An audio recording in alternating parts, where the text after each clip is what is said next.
Jerry Jones is the president of a bankrupt computer company. His job is to convince these angry creditors that their multi-million-dollar loans will be repaid. If Jones succeeds, his firm will stay in business. But if he fails, hundreds of people will lose their jobs, and bankers like this one will tear his company apart piece by piece.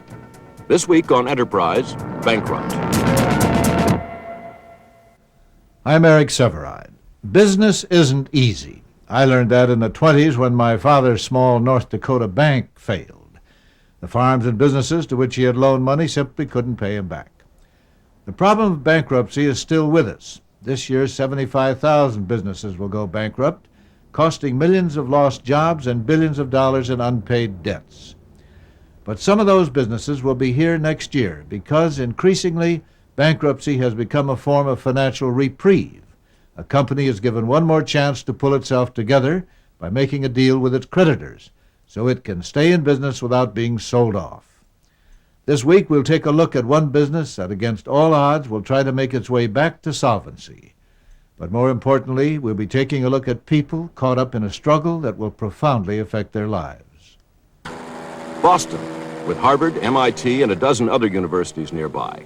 It's the birthplace of high tech. Route 128, the beltway circling the city, is lined with scores of computer and computer-related businesses. Theirs has been an industrial revolution fueled not by coal or oil, but technological wizardry. Behind these nondescript walls, the companies grow at an awesome rate. They sign on employees and invest in plant and equipment as fast as they can, all in a gamble to become the next IBM. For years, Inforex, a $70 million a year computer firm, looked like one of the better bets in town. It liked to describe itself as a company on the move. Well, when was it? 1968 in March, a long time ago. These two former West Point classmates founded Inforex in 1968 with the greatest expectations. Bruce Elmblad knew wealthy investors who wanted to put startup money in a hot new computer venture. And Tom Horgan had the hot new product, a computer data entry machine to compete with IBM's punch card machine. Horgan's innovation, called the Ike, was cheaper, faster, and more accurate because its operators could see what they were typing on a screen. IBM couldn't introduce such a product itself without rendering its own punch card machines obsolete. So Inforex swept the market. The market was really ready for our product, and we were so successful so quickly.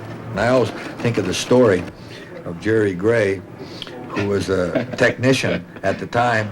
And the first time we went public and his stock was registered. One day he drove in with a Corvette.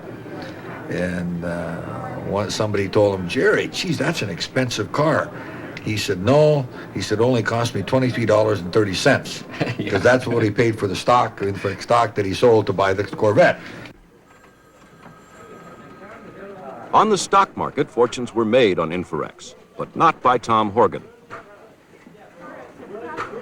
The founder of the company never lost faith in Inforex's ability to become a giant. I think the original founders always looked through rose-colored glasses, never sold the stock. I saw it go up to 48, and even at that time, Tom was a good friend of mine. I begged him to take out maybe even 25% of his position just to have $500,000 in his pocket. Or at that time, I'm sure he was worth, he had over 100,000 shares. The stock sold at 48. He had to be worth over $5 million. If he only sold 10%, he had $500,000 that was firm, hard cash. But some hung on to the end and rode it all the way up and rode it all the way down.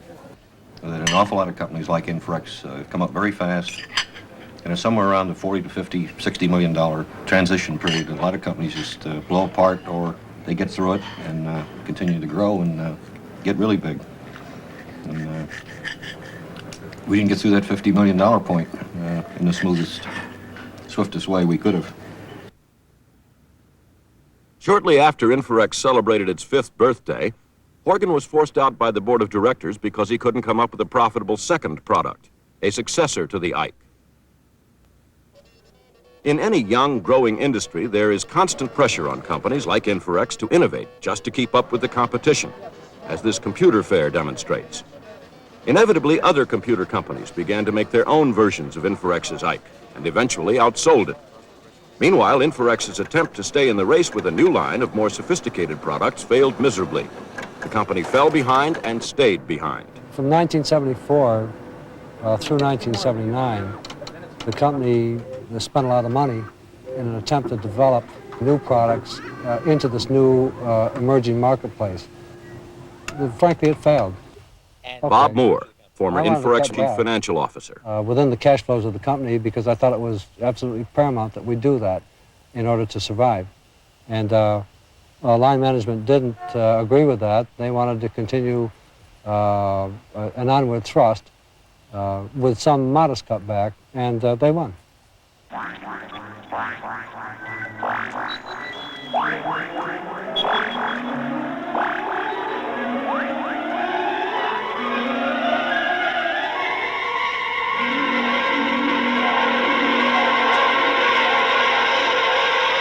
Inforex. Making information easier to use worldwide. In the spring of 1979, Inforex's 1,200 employees were shown this slideshow spectacular. Business, they were told, couldn't be better. Has been our business for more than a decade. And in this pivotal year, Inforex is uniquely prepared to serve the information processing market. The key word is direction. Who we are, our credentials, the position we occupy. It was the company's last attempt at a morale booster, soon after the first layoffs began. We were called in to a meeting, and the people that were called in were told they were staying, and they were to go to their office and leave the building. And the people that weren't called in were laid off.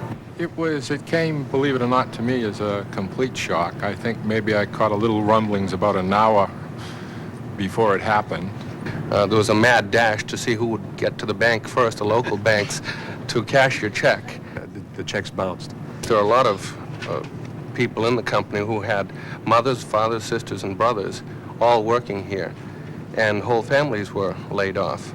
There comes that big sadness because you on the switchboard, I got a list of the names so that we would know how to handle the situation for incoming calls. And the names that we saw really made you feel very bad.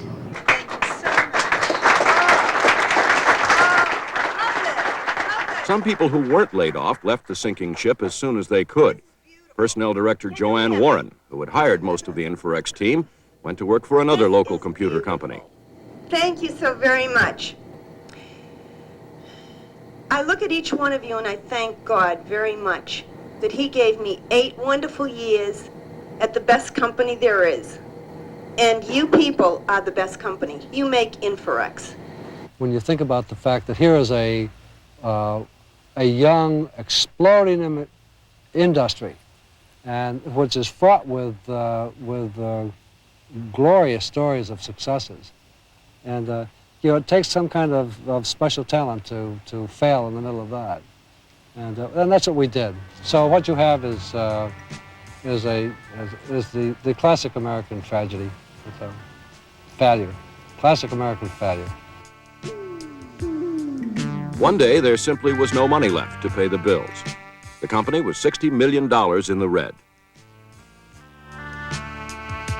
Finally, on a dull fall day in Boston, Inforex formally filed for protection under Chapter 11 of the Federal Bankruptcy Act. Inforex's case lands here in the office of Judge Thomas Lawless. As in all Chapter 11 bankruptcy proceedings, the company is asking the judge to hold its creditors at bay while it reorganizes. Yes, Judge. Without the court's protection, the creditors can seize and then sell off their collateral. All of Inforex's property, from computers to paper clips. Inforex all day at 10 o'clock, starting at 10 o'clock, Judge. What's it on? A disclosure hearing, Okay. and it should take all day. All right. Okay, Judge. Many businesses have survived Chapter 11 and done remarkably well once they get out. It's like you may get a virus and you may feel pretty bad about it, but there's no sense saying, well, let's blow this fellow's head off. You feel, well, maybe on balance down the road, it's better to give them a chance. So the company is getting a second chance. But not Bob Moore, who has been tainted by the bankruptcy even though he warned of its coming. All of Inforex's top executives have been replaced, and this man, Jerry Jones, has just been promoted to president. A cool professional, Jones is a lawyer-turned-executive who has been with the company only 2 years. His new team has to keep the company going while working day and night for months to devise a plan for repaying its debts. They close factories, slash the payroll, abandon unprofitable products, and try to figure out when they will have enough money to start paying back their loans. Their schedule will have to be acceptable both to the creditors and the court. Failure could mean the company's complete destruction. I think we're very tired. Very tired. It's been 5 months, be 5 months and a day or two since we started this, and I think partly it's the time, the trauma, the uncertainty of the situation, plus you end up needing some good news, some breakthroughs in the process, and there hasn't been one for probably 60 days. I have a 17-month-old daughter who about 3 or 4 or 5 weeks ago, in sort of mid-February, as we were coming up on filing the plan and had a series of bank meetings, took to carrying articles of my clothing around the house all day and would not let go of them and saying "Daddy" and rubbing and holding my articles of clothing. I lost my temper with some people this afternoon who are outsiders, which I don't do normally, but you know, you just finally are getting so damn tired of it that you lose it. After several harrowing meetings with angry creditors, a final plan is drafted. Yeah. With a phone follow-up. I would be phoning them as we're transmitting. Okay. And I'll get the modifications made. As work continues at Inforex, the remaining employees wonder whether their jobs will be the next to go.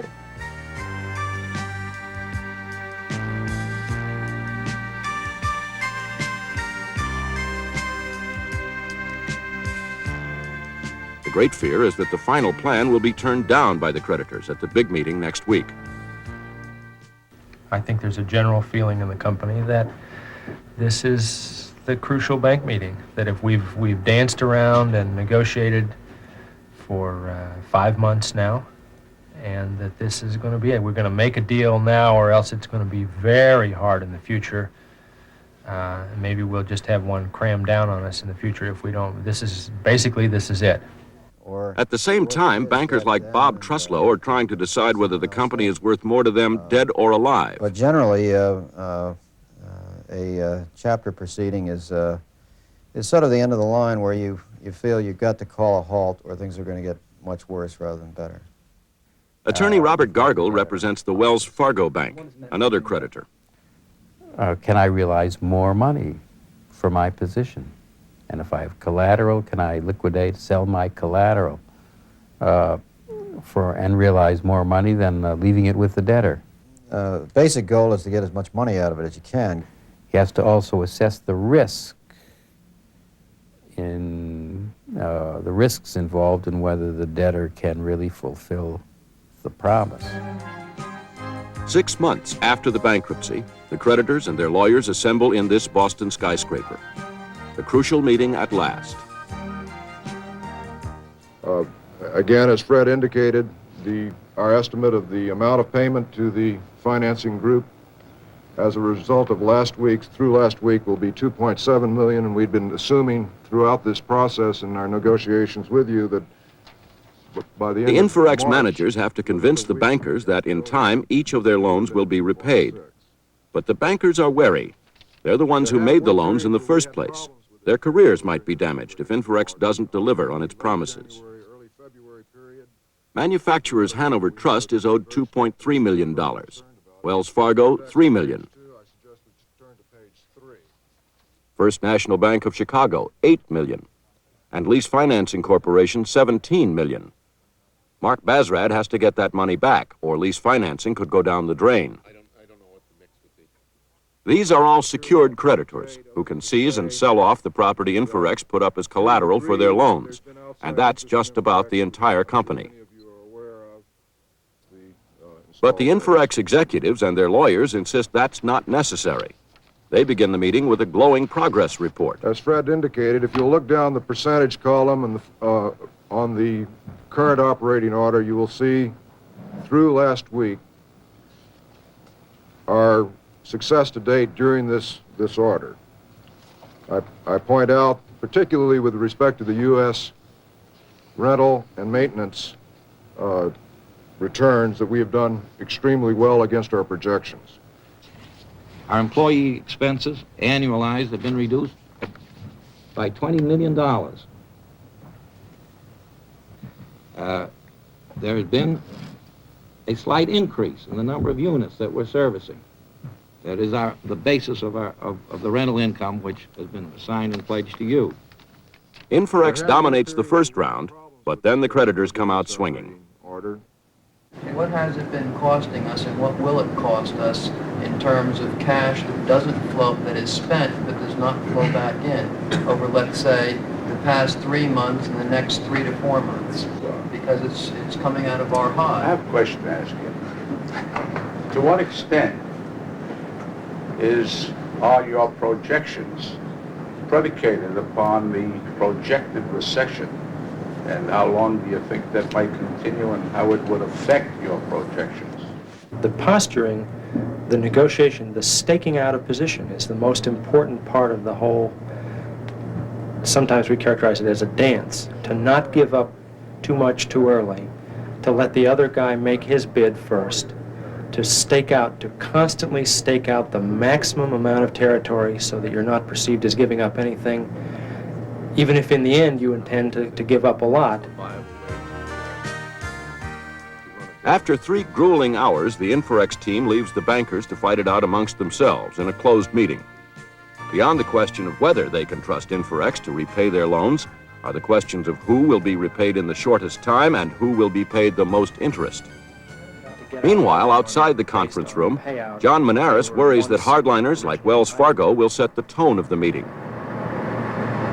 Their position seems to be very, let's say, macho, in that it's let's liquidate the company, let's show them who's boss, let's punish them for taking our money and spending it, and we'll show them who's boss by liquidating, even if we don't get as much as we might otherwise get. If just one creditor refuses to go along with the rest, there will be no agreement. In the strongest position are the creditors who can more easily convert their collateral into cash and get most or all of their money back. Their collateral is in the form of new Ikes, which are concentrated in one part of the country. It would be a simple matter to rent them out and service them. In the weakest position are those creditors whose machines are older and spread out all over the country. Almost any agreement would be preferable to taking them over. The creditors fight for 2 entire days, and when the last exhausting session ends, the last exhausted creditor falls into line. While they all eventually will get the principal of their loans back, the banks with the strongest collateral will get the most interest, from 10 to 12%. At the bottom, hardliner Wells Fargo with weak collateral will get only 0.5%. But disaster has been averted, and everyone has saved face. And the big winner is Inforex. It has survived intact, and Jerry Jones is riding high. The Inforex team gleefully begins to plot the future. But the company still does not have a second product to fuel its growth. Without that product, the company will remain weak and vulnerable, and the jubilation short-lived. And that's just what happens. A few short months after the creditors' meeting, the story shifts to San Antonio, Texas. Datapoint, a highly successful computer company, snaps up Inforex for a bargain basement price and assumes Inforex's debts. Back in Boston, Jerry Jones embarks on his last mission as president of the company.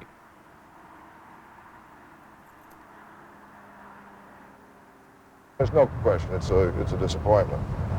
And I think not only for me, but probably for 10 or 15 other people in the senior levels in the company.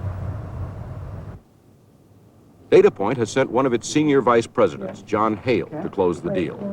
Hale will succeed Jones as president. All of Inforex's top executives will have to leave the company, as stipulated in the sale agreement.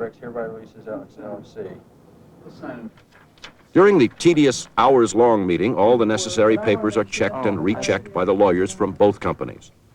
Yeah, this is your copy. Okay. sure that I'm not the only one that goes through the withdrawal from being chief executive officer. It's a normal, I think, normal reaction, saying I go back there today and see some people. I don't have the power or the control I had this morning, and they'll be nice to me, but they're, you know, I'm not important any longer in that scheme of things. Yeah. The last piece of paper Jerry Jones signs is his mandatory resignation. Proper time in the closing. I guess this is it, huh? This is Phil Becker's with the mechanics. That's right. Here. With the people from TRW. Okay, Johnny. In both places at the same time. Okay, I guess we're done. Well, John, it's a hard process. Good luck to you. Jerry, thanks very much. I'm pleased to take on this responsibility. Thank you, Ellen. Do I get a pile? You get, no, that's my pile. You get this pile. Inforex gets this pile. Who's Inforex? And the real Inforex, please stand up. The real Inforex now belongs to Datapoint and is officially out of Chapter 11 bankruptcy. Okay. Later that day, there's a reception for the new boss and the old. First of all, I want to introduce John Hale, who is replacing me as president of Inforex.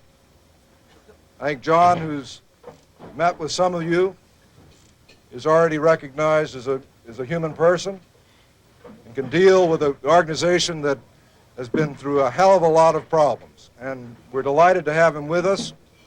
And we would like to wish him good luck. And I think he'd like to say a few words to you. Jerry, thank you. I just briefly would like to say that I'm delighted to be here. I'm delighted with the new responsibilities that I have. I'm also very, very pleased with what I see here at Inforex.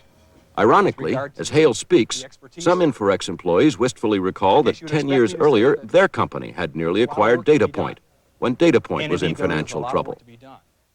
So I would ask you to give me all the support that you could. I really need it.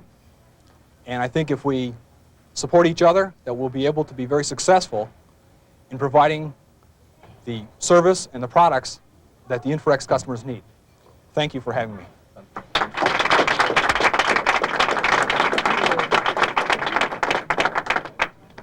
I got this.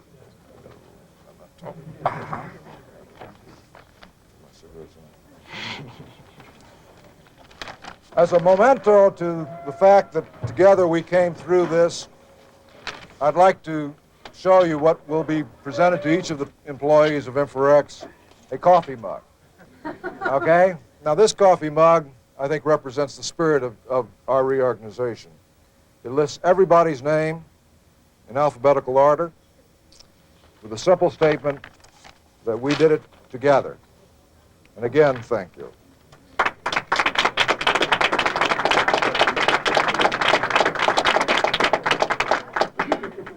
So for Inforex, there is life after bankruptcy.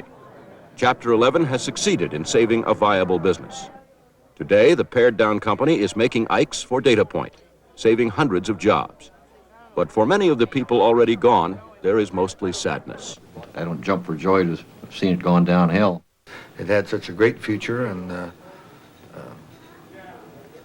I was proud of it. And most of the original team still comes up and says, "Hey, let's do it again." Looking back on it, it's a great time in their life. They all say that there'll never be another day like when we really had it going at Inforex. 1 year after the Datapoint sale, Jerry Jones was working as a management consultant, having established his reputation as a company saver. And John Menares was vice president of another Boston high-tech firm. But many of the Inforex managers were still unemployed, including Bob Moore, the former chief financial officer. I may be repressing a lot, but I can't for the life of me bring myself around to the point to question my own ability. That's the way it is. That's the way I feel. You know, there's too much of a pragmatist in me. I understand the fiduciary responsibilities that a president of a company has. And when he is placed in the situation of here comes this guy looking for a job who has obviously good credentials and experience sets, and who apparently, and this may be fantasy on my part, but who seems to present himself in a reasonably good way, that president has a very difficult situation, because if he picks him up with the history that the man has, he's going to have a problem internally with respect to his acceptability by the organization. He's going to have a problem with his board if anything goes wrong, and he's in a very difficult situation. And to the extent that presidents look at the situation and say, gee, wow, you're really good and I wish you all the luck in the world, I'm sympathetic to them. They've got their own problems, et cetera, et cetera. So you keep chasing.